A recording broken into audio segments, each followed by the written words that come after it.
and welcome to the Devil's Podcast. My name is Joe. I'm joined today by Jay. How are you doing, Jay? I'm good, mate, as always. Good, and I'm joined also by our very special guest, comedian Freddy Quinne. How are you? Hiya, mate. You good? I'm good. Why did you snicker when I said special guest? Because I don't feel special. You look special. Not Ouch. in a bad way. Straight in I with mean, that. like how Celine Dion looks special.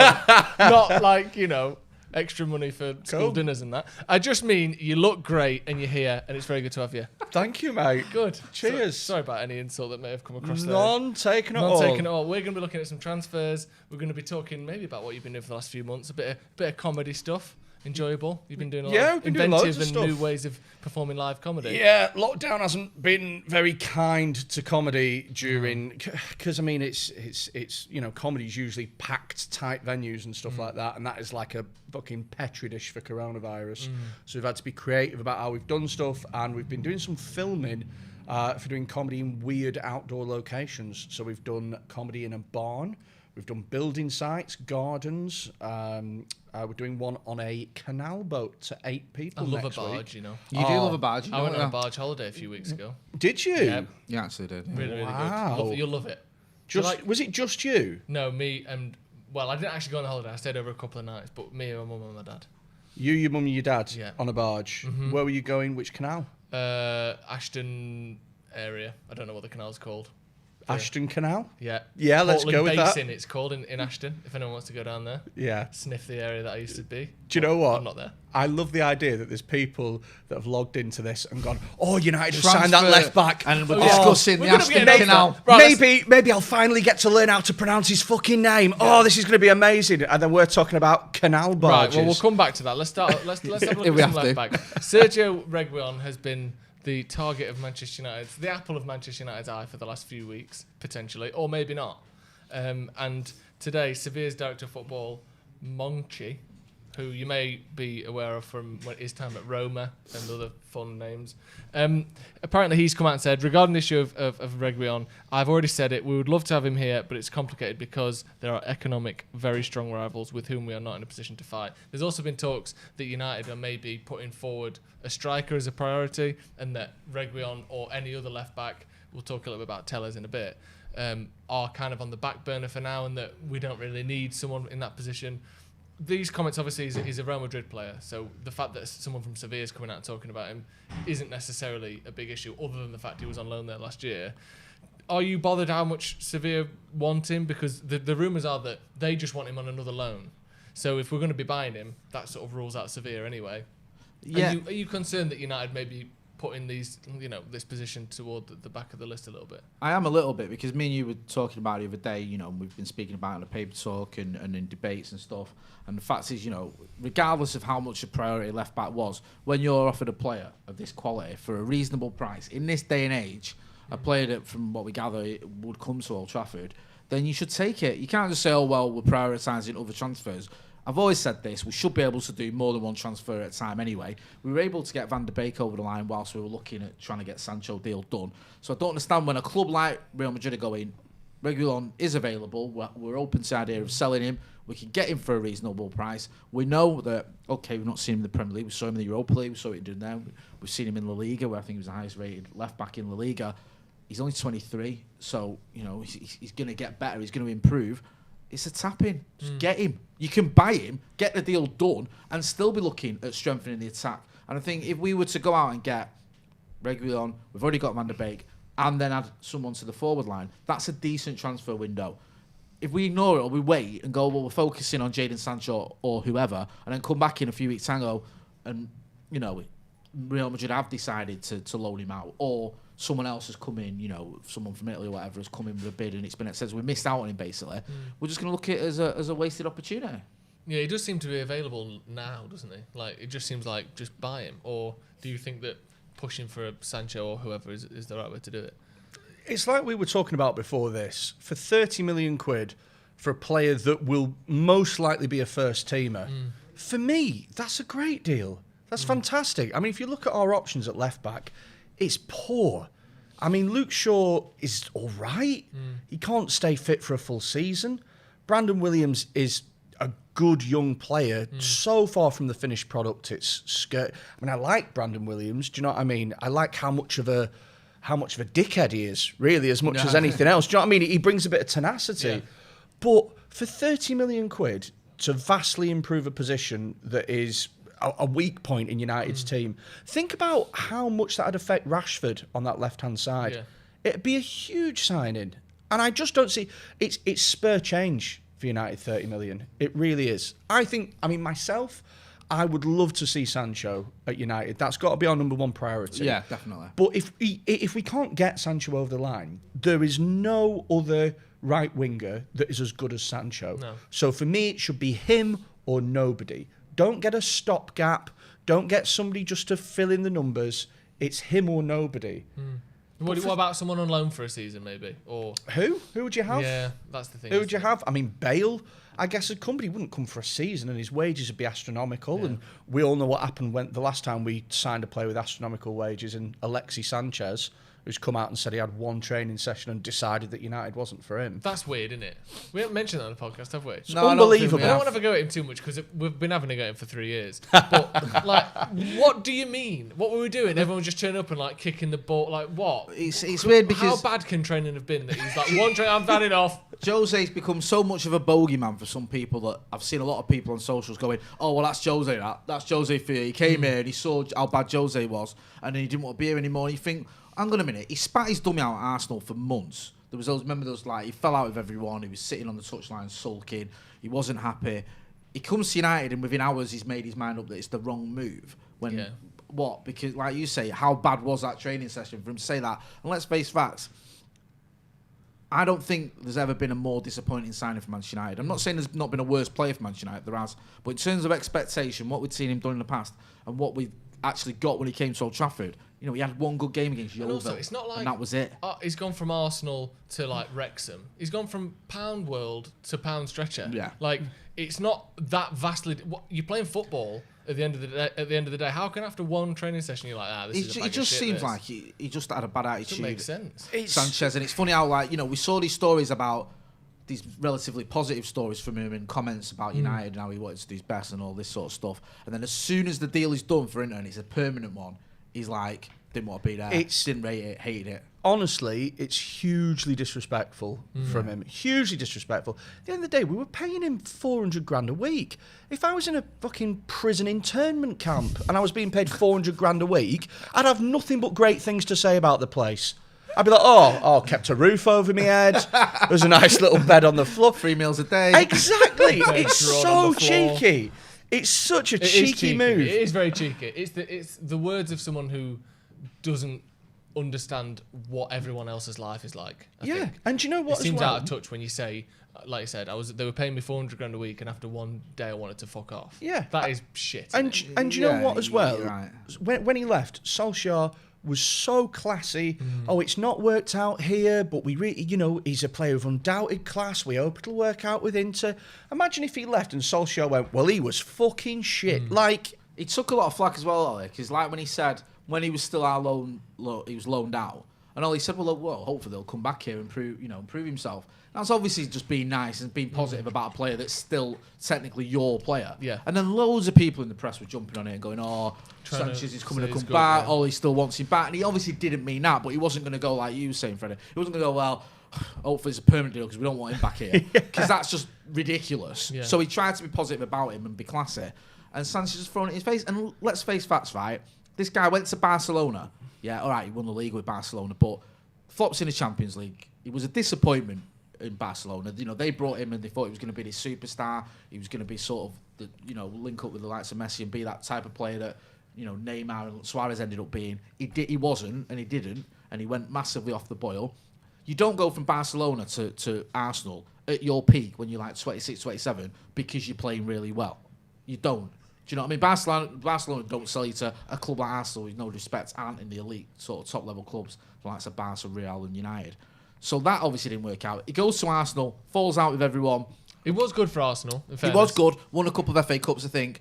Was their player of the year. Does well, but eventually, for the last few months, it's a bit of a car crash. Things aren't going well. Spits his dummy out, falls out on the manager and the players. Reportedly going to City. that deal doesn't happen, comes to United. Obviously, he's got a choice in that matter. He decides that he's happy to come to United, and then, like you're saying, 3 hours into it or whatever, as soon as he sees the cones getting put out, he's when like, you're not for me, this. Holiday club, and you're like, Mum, I don't like Tony Tiger. Tiger Club's not for me. Do I'm you know not what I going mean? back It's to my, what are you being a kid for? Do you know what I mean? It's not good enough. Hopefully we've learned our lesson with that. Yeah. And so for me personally, as much as I think, for example, Gareth Bale is a quality player, if he came in like Sanchez did, off, on 400 grand a week wages. He's on like 700 grand a week. A massive amount of wages, and we stuck him. All right, you're going to be all right winger for 2 years or whatever.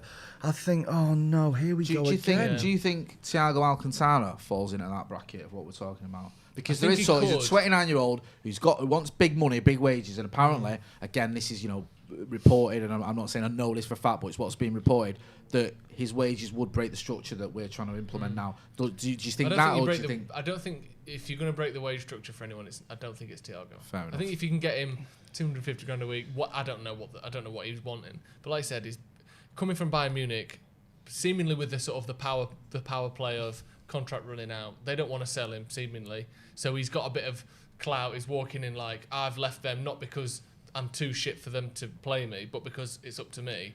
If he wants 350 grand a week, I don't think we'd pay that for Thiago. Also as well, he's 29. Yeah. You haven't got that many years out of him. No. He's a great player. Don't get me wrong. He's a fantastic player, and right now he's at his peak. Yeah. But we've already got Bruno, who is again a creative midfield player. Pogba. We've got Van der Beek now. Where's he fitting in? Are we paying 350 grand a week for a player that's going to be a rotation player for us? Because that's insane. I don't think he works in a midfield three of Bruno, Pogba, and Thiago. I don't think that's balanced. No, absolutely You not. don't think he could maybe sit in front of the defence with them two in front of him, or do you think Maybe he could, but he doesn't do that at Bayern. There's Goretzka or there's. I feel like it's a waste of him. Tolisso, someone more robust there. It's a waste of him to play him further down the pitch. You want him higher up, influencing play, which is also what Pogba will want to do, what Bruno will want to do, and what Van der Beek will want to do. But what really almost boggles my mind with United transfers is that they are considering Thiago a player that's fantastic, but we do not need. Yeah. And yet there is a player for the same price at left back who we really could do with, and they're like, no, absolutely not. It's unbelievable. I think I think it's not necessarily absolutely not for a fullback. Because I think United are interested in a fullback, but it doesn't seem as though it's the number one priority as we've been hearing. And this thing as well. The whole sell-on clause thing for Real Madrid. Is it a buyback clause? A buyback clause is something that United don't want to do, which I understand that, because that's a bit of a that's what you do when you sell into a club worse than you, isn't it? It makes United look a bit shit when they're like, if we want him back at any time, he's ours for 50 million. I don't like the idea that Real Madrid can just nick our player off of us for whatever fee that is. It depends as well, doesn't it? Like on that buyback clause, I get where you're coming from. I do understand that, but I think if it's a case of all right. We got a couple of seasons out of him, or a season, and then they bought it back. We covered the cost of him or made a profit, and then during that time, maybe Brandon's kicked on a little bit, because I think potentially he's a good left back. I think he's just very young, and people forget that. But the thing is we don't need to make a profit on players. United is a big enough enterprise that it can generate massive amounts of capital elsewhere. Yeah. If we're buying a left back, it's because we want to make him into one of the best left backs in the world. And then if Real Madrid come in and then take him, then we have to repeat that process all over again. Especially when you look at the potential timeline for when United can make a title challenge and push through. Probably 2 years from now. I wouldn't have said next season, potentially the season after at the earliest, definitely. Maybe the one after that. If we're just getting our left back nicked off us in 2 years, and like I said, we have to start again with either a 29-year-old Luke Shaw or Brandon Williams, who could go either way at this point. You're not certain with a player of his age.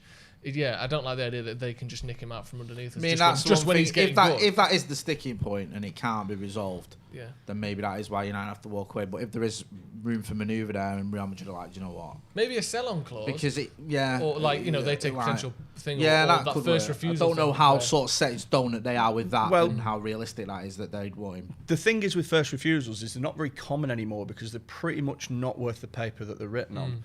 because a club can have a first refusal and the player will go, I refuse. And that's the end of that.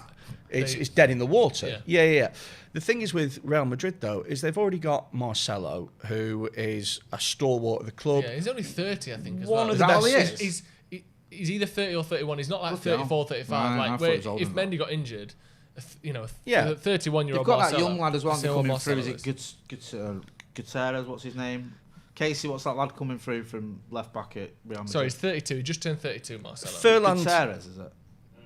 Have a look. Ferland Mendy is an exceptional left back as well, and has been a revelation this last season as well. They don't need Reguilon. Reguilon. Do you know what? I hope we fucking sign Tellers. It's easier to say. It's just easier to say. It sounds like a German sort of telemarketing company, doesn't it? Hello, Tellers. Hello. Yeah. Guten Tag. You're through to Tellers. Yeah, exactly. I like Tellers as well, but we'll talk about Tellers actually because we wanted to mention that. It seems as though the whole Teller situation might be a bit of an agent's ploy to get United linked with their client so that they can then get more money elsewhere.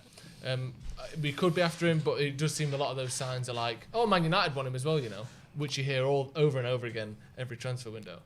What do you think to that whole United getting dragged into stuff, United being used as a sort of a reference point for a higher wage for someone's client? Are we used to it by now, or does it annoy you? Or it does get a little bit annoying when you see sort of stories constantly. Like there was one the other day when I was on the paper talk about Havertz. Havertz, just United and Havertz in the same title in a story. It was something like United decided not to pursue Havertz.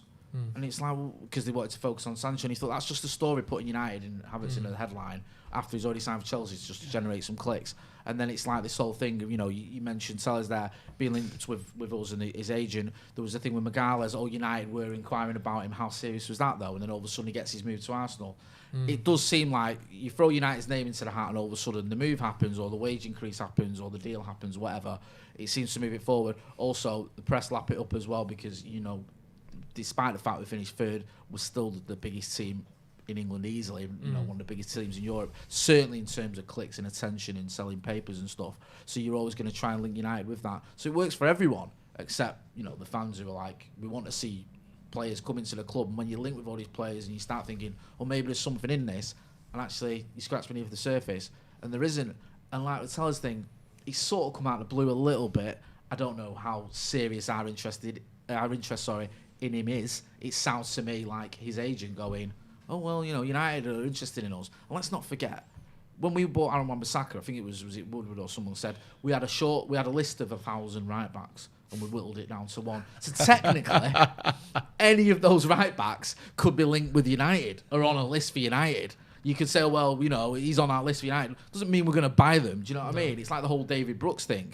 He's on our list, he's on a short list. We spoke to people, we spoke to a few journalists, and they were like, United have lists of everyone, and it doesn't mean that you're about to get a bid from Manchester United. It just means they've got short lists of potential players that they're sort of half keeping an eye on. It doesn't mean anything really, so this could be one of them. It certainly sounds like it. Yeah, and Tellers has been one of those left backs who's been like, everyone's talked about him because he could. I think honestly, he's good on FIFA. He's one of those like well-known players who has been like, why don't he play for a big team for 5 or 6 years now? And you sort of think at some point, if you were that good, wouldn't you have been signed by someone other than Porto? Do you know what though? I know that's a bit of a shitty argument. I do get that, but I still think that Tellers would be an improvement on what we already have. I still think it would be a better. If we did sign him, I'd be pretty made up. To be honest with you, if we signed him, that would mean that we'd scouted him and that we're interested in him and we bought him. Then I would be happy. But the rumours again, like you're saying, Jay, where you're not even sure whether we're actually after him. And then all of a sudden you're upset when we don't sign a player that we were never in for in the first place. I'm not going to pretend I know a lot about him. I saw his stats are very impressive. I think he's 13 goals last season. Which isn't a left-back stat. No, it's like... That's ridiculous. I thought that was a mistake. That's more than most strikers in the league. That's what I mean. It's like, I know he takes sort of set piece and stuff, but yeah, it was like, but wow. even then, no one's got 13 free kicks. You know what I mean? It's very, very good. But I don't, if he's as good as a lot of people are saying and we bought him, then I wouldn't be complaining about that. You just want to see... I just hope that we're not wasting our time with a lot of the attention on Sancho if that doesn't come off. Speaking of wasting time, Chris White with a £5 super chat. Thank you, Chris. He said, what is our priority? We've signed one player and we start the season next week. Lack of ambition from the club if we don't sign 2 more top players. I'd have to agree with him, to be honest with you, because if you look at what Chelsea have done. Like, we finished, level on points with them? Yeah. And then you look out who they've gone and signed. Terrifying players. Absolute murderers that will walk into most teams in Europe. We've signed Donny van der Beek. Good player. Gives us a lot of depth in midfield. But we still need a centre-back. Yeah. And granted, you know what? I'm actually happy to wait and see how Tuanzebe plays out. Maybe give Tyrone Mengi a bit of a chance. Ted and Mengi, sorry. Lindelof, I don't think is a great player, but I don't think he's the worst thing in the world. Yeah. Left back, we really need to sort out. Yeah.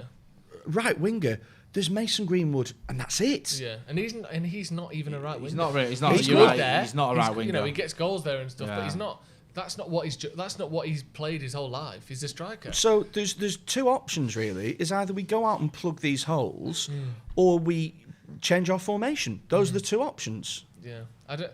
It is just is stupid. It is, and it is worrying. Like you say, we've just about finished third, and it's going to be a lot more difficult to finish third next season. And you want to see us progressing, you want to see us moving forward, challenging for trophies. 3 semi-finals.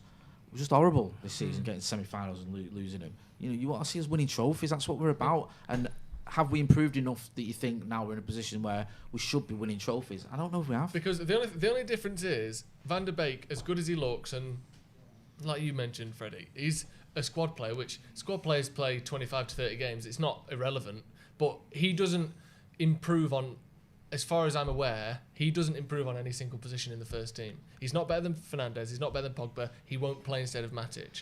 I think he's a great player to have. We needed that depth. The only thing it will do is allow the likes of Paul Pogba, hopefully, to not get injured. He won't have to be overplayed. Hopefully, you won't see a fatigued Bruno because we've got rotation. But he doesn't improve the first team in and of himself. Whereas Chelsea have brought in 5 players. Chilwell, Ziyech, Werner, Havertz. That's 4. And then maybe Thiago Silva, who I would expect to play a lot of games for them.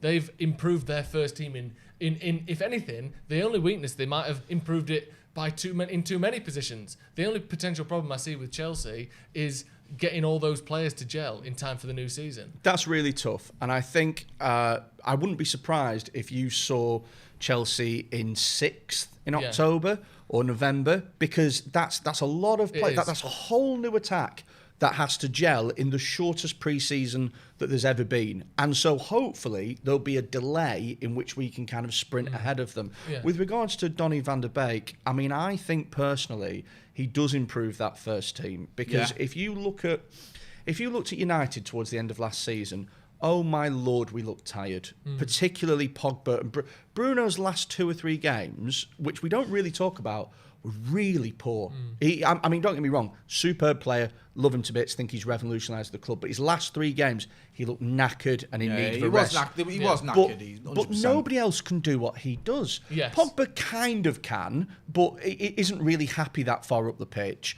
Lingard is not even worth having. I'd rather not have anyone on the pitch. He's dreadful. So to have Van der Beek in there, he does improve the first team because he freshens everything up. I agree with that, and that's what I meant. I mean that he allows everyone else to keep fit and not get tired and all that. But I don't think if everyone is fully fit, not tired, I don't think he starts. I think the thing with Van der Beek is just going back to I know what you mean. I know what you mean. But you look at last season and Ole, like you just mentioned Lingard there, and I love Jesse Lingard, but I think it's time for him to move on.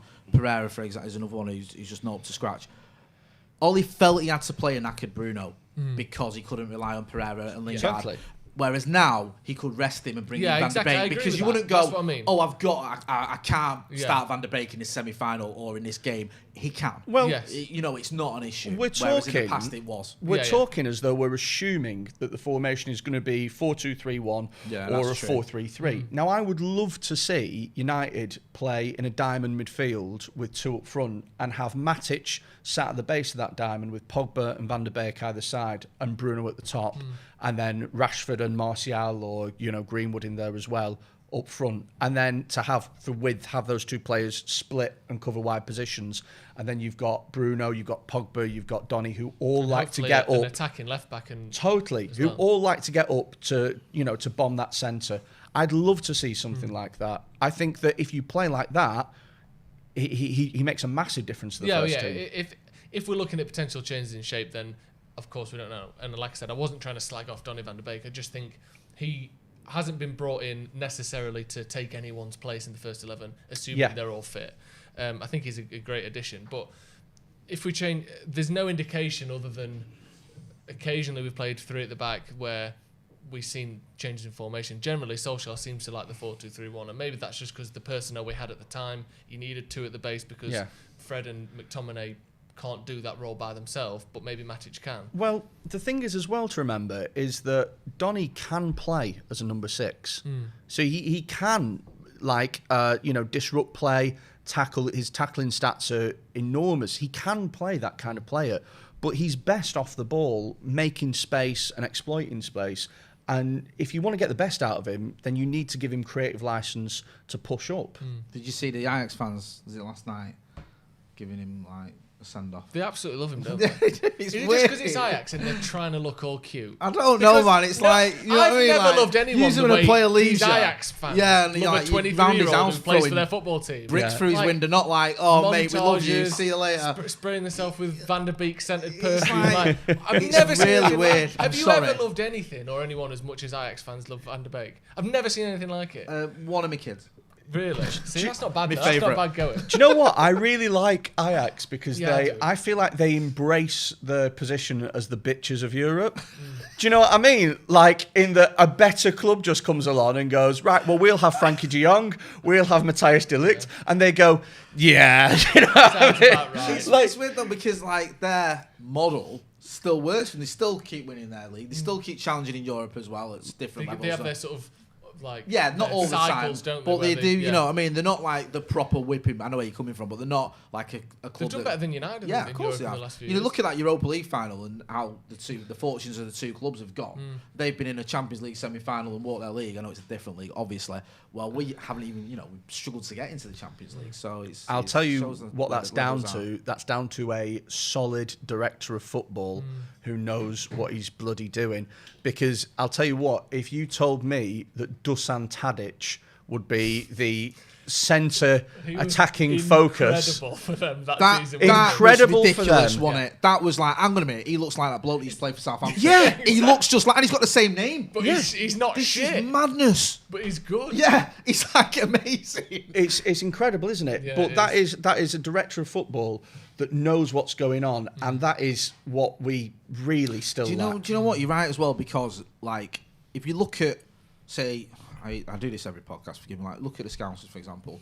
I know, I'm sorry, it does his head in, but I know, even City, I know it's even worse now with City, but when, for example, City brought in Sterling and De Bruyne, that was before Pep got there, but they were bringing them in knowing they'd play for Pep and fit into what Pep wanted to do.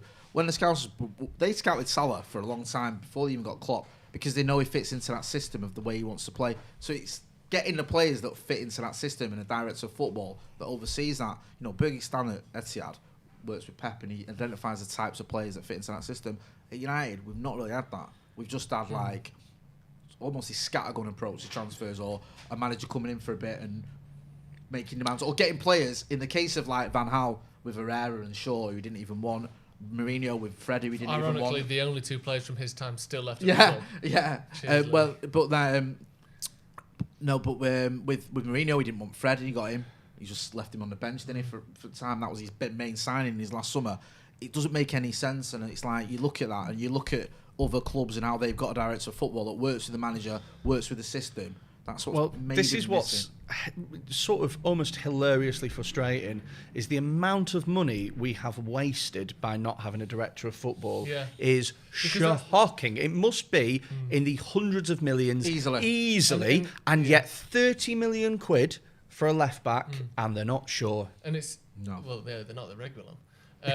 The thing is, as well, like you said, thought he was a comedian.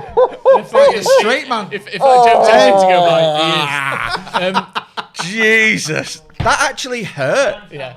Don't timestamp that. Delete it. Can you cut that bit out? Can you delete it live? Can we cut that on the fly? Oh. Just trim and move. He's not sure, you're right. But like you said, the amount of money, people, you see all these lists of United.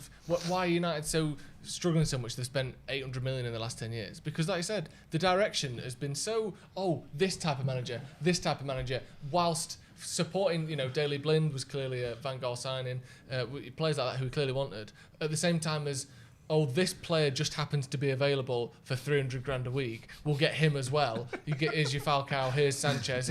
Like, it does seem, and hopefully Solskjaer and maybe McPhelan, or I'm not entirely sure who is at the front of the current wave of transfer styles. It seems as though in the last 12 months there has been a bit more of direction and a bit more of a continuity to all of the signings. I completely forgot about Falcao. Yes. I honestly forgot. Do you remember that when I they were was like so excited when we got him? We bought Falcao. Oh, is he the striker that was?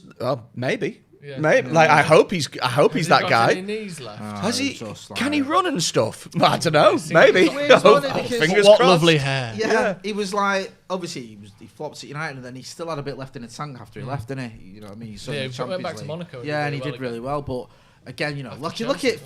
Falcao, Di Maria. You know, Yeah. I know we got Zlatan when he was very on, he worked out, but some of the players that we've got, even Sanchez, you know, when we got those players, I was like, great signing, but they weren't, and there was no plan. There was no like, oh, That's why the are we thing. getting him? There seems to be a plan now. Van Gaal had Di Maria playing off the striker, and he looked lost. You know what I mean? When we had Rooney in midfield at the same time and Herrera on the bench, it was just madness. Is there a plan now though? Is there? Because the way that I see it, we bought Wan-Bissaka for 50 million the year after we bought Dalot in the same position, the same age, who was meant to be our right back for years and years to come. We bought Harry Maguire for 80 odd million quid, who's a good defender, but he's not on any planet worth 80 million quid. Right now, we need another centre back because Ole wants to play a high line, and Maguire, okay, there's milk that turns faster than that guy. He's so slow.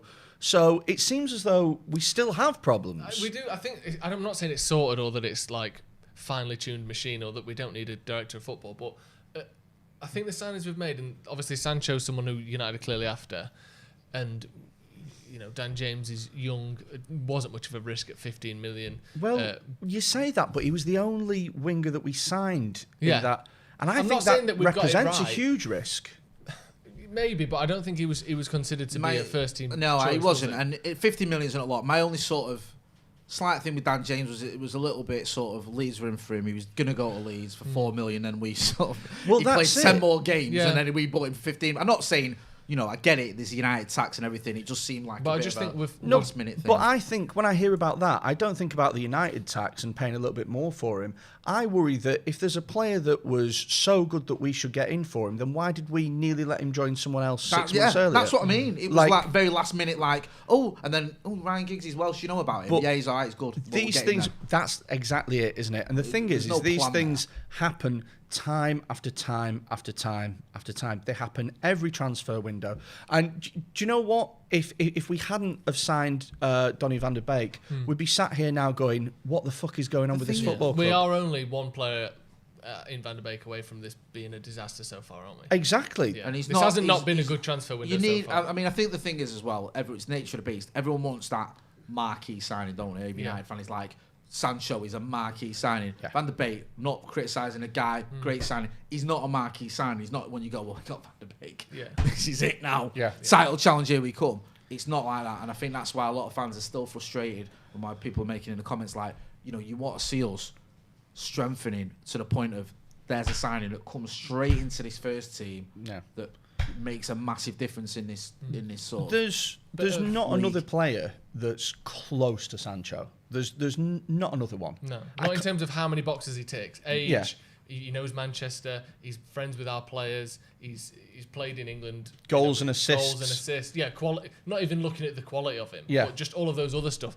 He like you said, he ticks every single box, and there's no one even close to that. So if there's nobody even close to that, and he wants to come, and we technically have the money to spend on him, and he fills a position that we sorely need with quality, he will be a world-class player for years and years to come.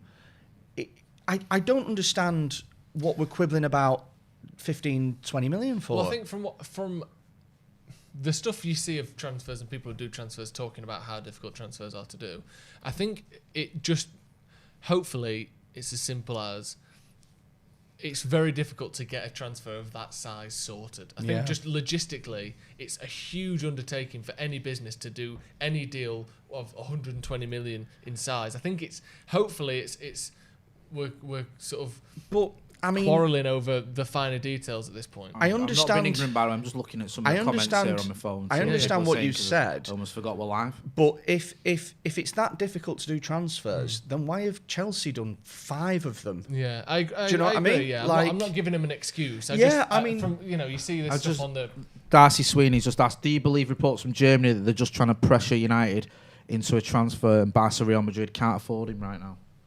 No, I think United definitely want him. I don't think it's like Dortmund are getting us to be in for a play we're not bothered about. I don't think Real Madrid have a need for him. Do they have a need for him? Where's he playing? No, I think that's what the point is made. Is, they're trying to get us to buy him now, sort of thing. I just think that they've set out what they want and they're sticking to it.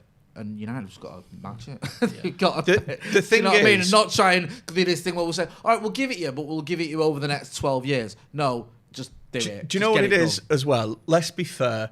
Borussia Dortmund pull our pants down on transfers on a regular basis. They did it with Bellingham. They did it with Haaland. They're doing it with Sancho. I thought you were going to say Kagawa and Mkhitaryan. I was about to say, yeah. I thought, all right, they didn't quite work out, but I didn't think they were that bad signings considering what we paid for him and, the way they moved on or whatever. But no, yeah. They always have the upper hand over us. But they seem to be offering these players something that, whatever it is, we're not. The idea is that we're the destination, whereas they're Dortmund are a stepping stone that have continuously proven themselves to be a great way to improve your career. I mean, the Haaland one, I know there's different reasons why we didn't get him, but that still bites me. It still is. Good, isn't he? He's so good. And you look at, I know. See those goals he scored yesterday? What I mean, and you look at, the semi-finals we lost. It makes a difference in those type of games. He does. That's a difference between not winning and winning trophies. But his buyback clause, which I think activates in a couple of years, isn't enormous. I think it's like 60, 70 million. But it goes back to what we're saying. If we're buying a player, it's because he's, especially a young player, it's because he's going to dominate that position for 10 years. We don't want to... Because if you sign someone with a buyback clause, then whatever happens, you're fucked. Because either he... A buyout clause, sorry. Yeah. Because either he flops, and in which case you've wasted your money, or he's superb, in which case he goes and you don't want him to leave. Yeah, there's not much winning for that, but unless you're the type of club where you're happy to just take that risk, and if he goes, you wanted the money anyway. Totally. But United aren't that club. We don't need that. A little bit of breaking news. United confirmed that assistant under-23s coach Quinton Fortune has left the club to take up the position of first-team coach at Reading. Really? Good move for him, I think. I like Quinton Fortune. Always a good player for Manchester United and always comes across well. When I've seen him in interview. I've interviewed him a couple of times as well. He's a nice guy. So, yeah. Good luck to him. Good luck to him. I don't think there's anyone there who's saying, Quinton Fortune, you can sort off to Reading. It's like you and Schmeichel, innit? Don't get me started on that. Should we have a little Especially talk? not on a live. Don't forget as well, guys, get involved in the comments and hit like. Hit the like button. And we'll put a subscribe link in there as well for you to subscribe if you're not doing. Yeah, and subscribe to Freddy Quinne as well on YouTube. Yeah, you've been a bit... Freddy Quinne Comedy. Sorry, I should... It's in the description. Can you stick one in the comments as well in the chat? Here's what... I'm going to do a little pitch. Here's what you will get if you chuck us a subscribe.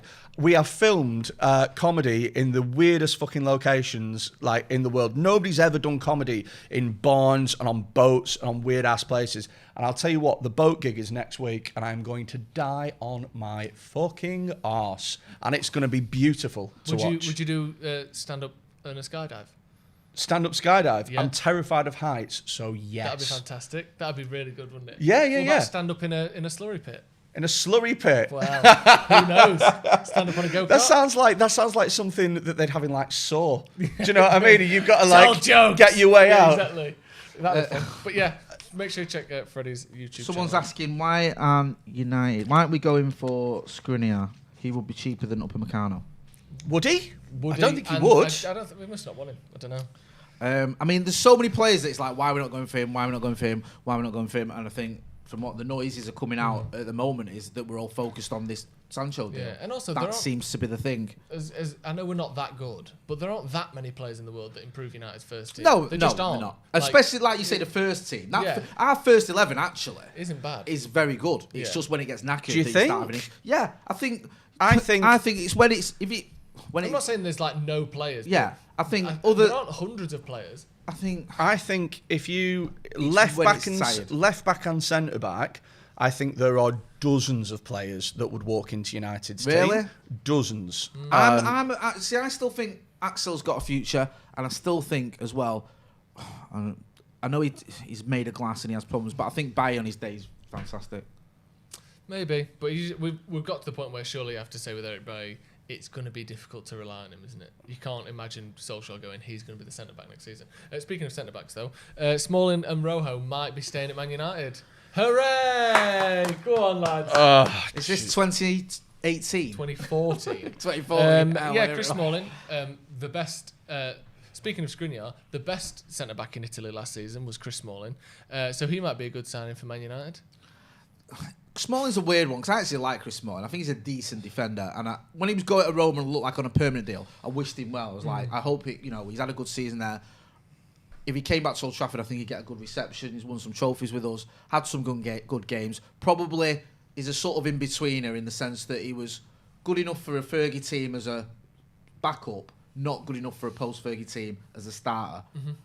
Coming back to Old Trafford, why? Is he any better than Lindelof? No. I don't think so. No. I mean, that's what I mean. I don't think him coming back, he's going to get into the team. Otherwise, he wouldn't have gone out on loan in the first place. Yeah. So I think it's a bit of a strange one. Well, I'm guessing, But it points to maybe Rojo's just got good box office in it. Resignation that we're not going to sign a centre back this summer.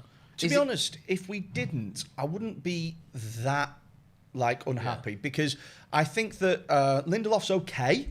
I think that Tuanzebe and Mengi, I think, should be given chances. Definitely Tuanzebe. Maybe Mengi's too early. Yeah. But I think that there's enough there for it to be okay. Left back, huge concern. Right wing, huge concern.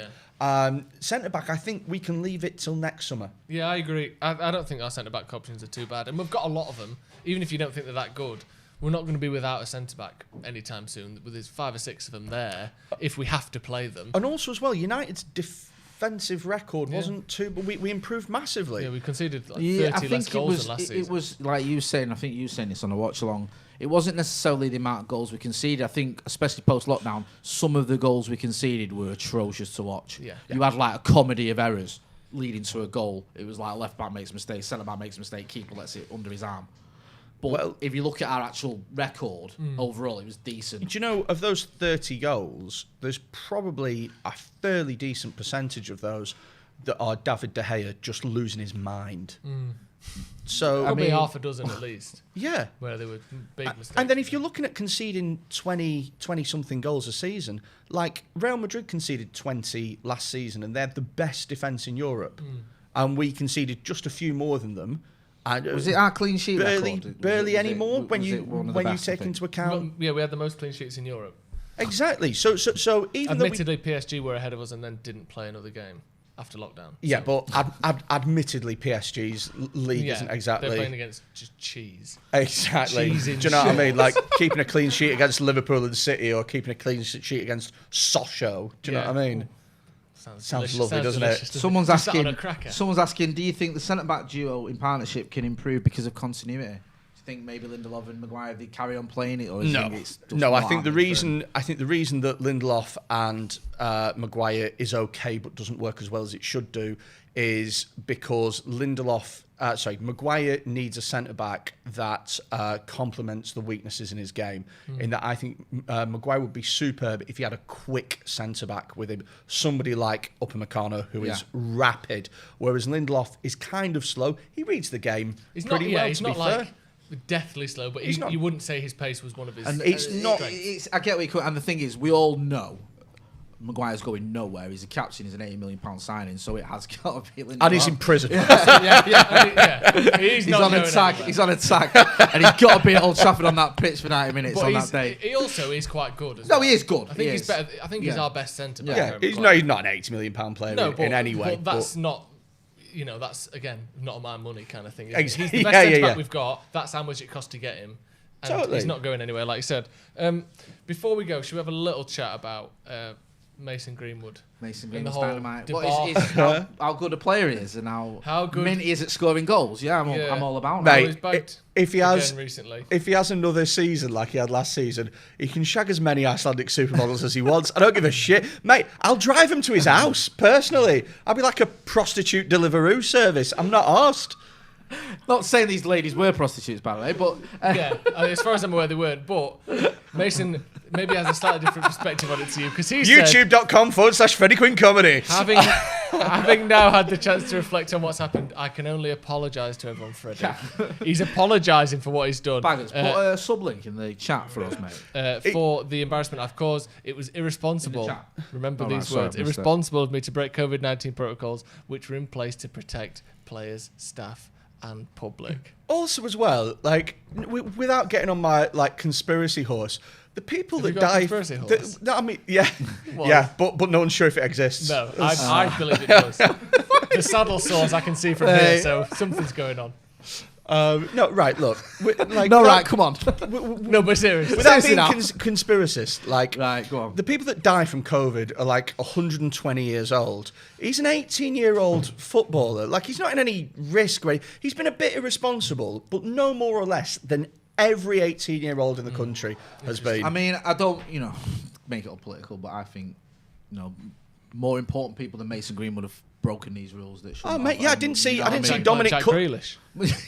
I didn't see. I didn't see. Like Kyle Walker, no, like Dominic Cummings. Yeah, for I didn't see example. Dominic Cummings apologising. No, and I think when you have people like that in authority flouting the rules, then you can't be surprised if teenagers do as well, even if it isn't. We've got some great players at United in terms of like their character and their standing. If you look at what Juan Mata did whilst he was at United and the 1% charity, absolutely enormous. Look at what Marcus Rashford's doing, absolutely incredible. For me personally, Fantastic. yeah, I would rather the press focus on the good things that Marcus Rashford's doing, which is changing people's lives, than what Mason Did you see Greenwood the back making a pages as silly well, mistake. Like dumb and all that sort Front of pages. stuff. Front pages, sorry. And also, we'll say on the Rashford One thing. of the headlines was "That's why bums go to Iceland," and it was a picture of That's quite funny his though. bum. It was a picture of That sounds like Phil something Foden's you'd say, bum. like a That's why late night bums live. go to Iceland. Really? Yeah. Oh, Phil Foden's it bum. reminds me of the old Beckham dartboard and things like that when he. Has Marcus got Rashford sent made the off. front pages for what he's done? This is what Surely, I'm but I saying. don't Like, know, yeah. I don't know if he has, but with someone like Rashford, who obviously Mason looks up to, he's got good influences around him. I'm not really overly worried about Mason Greenwood. I don't think from the noises that we hear, he's a good lad who gets on with the game and he's everyone rates him and rates his attitude. I don't think there's a major issue here. He's made a mistake. He's apologised, and he can move on. And I think the press are having an absolute field day with it, as we sort of expect with United, and especially when it's England, everyone loses their minds when anything goes down with England. But yeah, it's a bit of a storm in a teacup, and I don't think United fans are overly bothered. And finally, then, what's black and white and red all over? Man United's new third kit. Oh my What do lord, you think? yes. Do you like it? He's loving it. Oh god, I like it as an idea. Do you know what? It's like do you know what? It's like socialism. I like the idea of it, Yeah. but in practice it's fucking horrid. It's weird, isn't it? It makes you look like a zebra that's sort of like Been wished to be a human, Cut apart and then stitched back together. yeah, it's like you've ordered a zebra costume off Someone Wish. saying I hated the new kit until I saw Beck's in it. I don't even think Beckham carried it off, if I'm being brutally honest. No, I love he David did. Beckham. I mean, to be He fair, David Beckham could wear his mother's skin and he'd look amazing. Do you know what I mean? Like, She does look amazing. He looks amazing. Everyone He's can always wear looks amazing in even the outrageous outfit that he's put on. But I don't know. I'm not overly fussed about this kit. I think you were saying before, the third kits are always a bit like... it's what third kits are for. Yeah. Like, everyone knows that you're going to wear the third kit like twice. You're going to wear it away at the Carabao Cup once or something like that. Anfield, And yeah, then- we'll wear it at Anfield for a laugh. But the thing is the whole Why not? The whole point of the kits, the third kits, are to mix it up and to experiment and to try something new. Do you know what I mean? Like, what's the point in having a third kit that just is a slightly different shade of red than our home kit? It's just pointless. So I'm quite happy that they've mixed it up. It looks fucking horrible. It's made some decent press. Yeah. Idiots will buy it. Do you know what I mean? It's fine. I'm thinking of getting it. Are you actually? No, 'cause I Next ain't got watch along, we're all 65 going to be quid. sat here in it. all around the table in our zebra Jay, kit. are we idiots? I think Freddie just said we're no, idiots. Joe. Everyone else is. We've got The six joke's on pre-order. them. Right, you know how No, it's you're right, though. you know how it's like black and white, like zebra. What's the like stenciling on the back if you get a player's name? Because I don't Red. understand how that red. Mm-hmm. Oh Christ! Yeah, and I don't like the back as well. The back's got like a big cut out. Is that the deal There's no breaker? pattern on the back. I was in with case you up the- until in then. case you're having the number on. There's So no without pa- a number. There's no pattern on the back back. is just white. The yeah. back's just white. Yeah, because they expect you to put a number on it. So if you're not willing to pay another dude. 20 quid to get a name and number, it is just white on the back. Rubbish. Rubbish. I don't Anyway, like it. Someone put Freddie is funny. Thanks, mate. Freddie, YouTube.com/Freddie Masood. Quinn yeah, Comedy. that is who commented. Oh, YouTube.com/Freddie Quinn Really? Comedy. Have you got your agent to log in? Yeah, it's Someone's asking Pogba contract update. Is he actually signing? Not been much news No. on that, but it seems like he is. Raiola said a couple of weeks ago, we'll get onto a contract soon. Don't worry I don't about think it. he's going anywhere, is he? I don't this trust Mino Raiola as far as I could throw the fat bastard. He's No. a horrible person. He is a horrible and person, I wouldn't I'll trust give you him that. to completely fuck us over. To be honest with you, I think that we are yet to see the best out of Paul Pogba. In fact, I was saying this the last time I was here. Once you get Bruno Fernandes and Pogba stops being the only creative outlet in the team, you'll see him have more freedom and less players around him at all times, and he'll be better. And he looked superb when he was pairing up with Bruno. So I think with him and Van der Beek and stuff, I think we're going to see a great Paul Pogba for the next couple of years. I absolutely agree. It's exciting. And there are signs of encouragement. I know we've been a bit down and we've talked about the players that we haven't signed, but hopefully we There's can at plenty least of do signs of something next encouragement. season. Yeah. Mason Greenwood, what a player. Martial is looking like a number 9 that I never thought he had in him. I always, to be honest with you, I looked at Martial as a bit of a luxury player out on the wing. Yeah. Somebody who would do something magical but couldn't defend to save his life. Who was, not really tracking back and stuff. You put him in the middle under Solskjaer. What a play. He's at the moment... I've always said Ollie deserves credit for that because, it wasn't the obvious thing to get rid of Lukaku and go with Martial and stick with him as a 9 and say, listen, that's your position. You're my man there. And he did, and he's getting the best out of Marcus on the left-hand side as well. So Do you know I'm what? all about that. I'll say this as a positive note. I would rather have United's attacking players than Chelsea's. Yeah, I agree. We've had a comment. Someone said, has Howson shaved his hair off? Again, did you see him when he shaved his hair off in lockdown? Did you see? No, I didn't see when he shaved That's his hair harsh off. I'll on show you Freddie, I'll that. show No. you, I'll show you some pictures after the podcast. This is not done. Stephen Howson with no hair. No.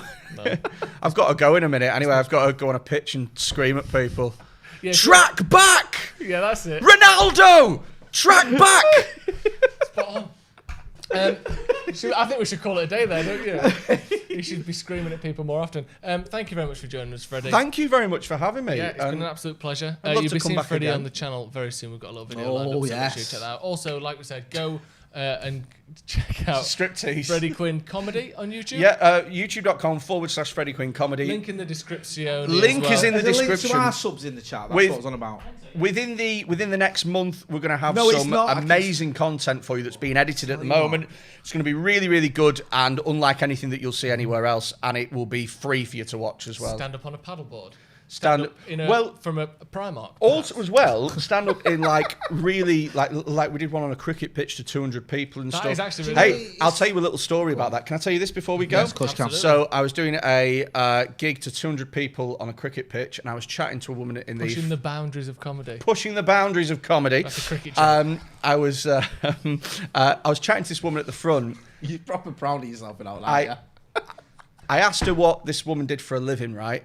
And she worked in a school in Wigan as a careers advisor. And so naturally, I took the piss for about 5 minutes about what a completely fucking pointless endeavour that is. Right. And then she went, it's actually a school for disabled children. So she's doing the Lord's work there. Yeah, and it was 200 people going, shit! So that'll be on youtube.com/Freddie Quinn Comedy in the next month if it's not taken down by some sort of authority. I'm the only Meantime, comedian that's going to cancel himself. This is... Thank you very much for joining us. Thanks for coming on, Jay. It's been lovely having you. Anytime. Anytime. Might be back anytime, mate. Thank you very much for joining us at home. If you haven't liked the video, like the video. If you haven't subscribed, please subscribe for more transfer news. We've got a brand new transfer show coming up tomorrow night. All the latest transfers. Cracking the presenters biggest on that as stories, well. And we've got a couple of wicked presenters on there. So make sure you check that out tomorrow night as well. all sorts of stuff coming up. Thank you very much for joining us. Thanks again, Freddie. Thanks for having me. See you in a bit.